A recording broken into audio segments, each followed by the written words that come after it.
ces gens ne veulent pas votre bien. Ces gens font du fric. Leur métier, c'est de faire du fric. Ils ont les mêmes actionnaires, tous, qui sont BlackRock, Vanguard et KKR, d'accord? Tous, vous les trouvez dans les journaux scientifiques, vous les trouvez dans l'industrie pharmaceutique, vous les trouvez dans les big tech, et donc dans la pornographie.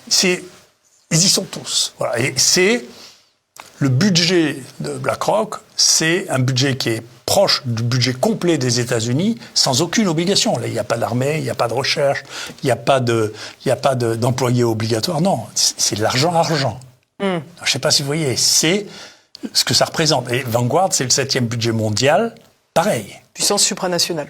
C'est des puissances supranationales, mais ça n'a jamais existé dans l'histoire de l'humanité. Posé comme question. On n'a jamais eu ça. On n'a pas les outils juridiques contre ça. On ne sait pas quoi faire. Et donc, dedans, effectivement, on est dans une situation de corruption qui est extraordinaire. En France, je trouve, ça commence un peu avec le parquet financier, c'est bien. Il y a un peu de retard. Vous voyez, en Europe, il y a quand même 3 commissaires qui se sont fait choper dans les 2 ans. Dont on a appris dans les 2 ans qu'il y en avait 2 qui avaient 1 million d'euros dont on ne sait pas d'où il vient. Et le 3e qui s'est fait piquer dans l'histoire Epstein, quand même. Et dans l'histoire Epstein, ce que ça montre, si vous voulez, c'est pour ça que j'espère que les gens vont comprendre que tout est devenu factice. Ce que ça montre, c'est que les choses auxquelles on croyait le plus, y compris moi.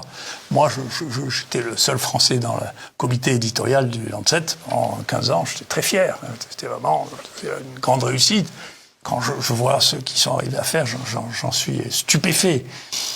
Le prix Nobel, c'est une chose quand même auquel on croyait. Quand on se rend compte que l'ancien Premier ministre travailliste de Norvège, qui était le président du comité Nobel de la paix, quand on le voit en photo avec Epstein, qui était candidat pour avoir le prix Nobel de la paix, lui rêvait de ça.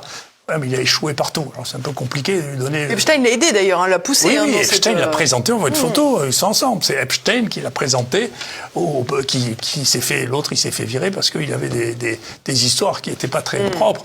Et puis, quand on voit que le patron de Davos, c'est aussi un copain financé par Epstein, d'accord ? Et que, alors pour les virologues, ça vous le savez probablement pas, je le savais pas à l'époque. Il y a un type qui s'appelle Nathan Wolf, qui est franco-américain, qui s'est fait financer par Gates, qui est entré en contact avec Epstein en lui proposant de lui présenter des jeunes internes. Et Epstein voulait le financer. Écoutez bien, parce que là je parle de mon métier, c'est un virologue. Il avait trouvé un microbe qui augmentait la libido des femmes. Super. C'est super. Et donc Gates et Epstein étaient enthousiastes. J'imagine. La libido des femmes, c'est génial. Et donc, vous vous rendez compte, c'est ces gens-là qui dirigent. Et lui était, pareil, Nathan Wolf, consultant officiel à Davos. Donc, vous vous rendez compte du point auquel on en est d'un monde entièrement factice.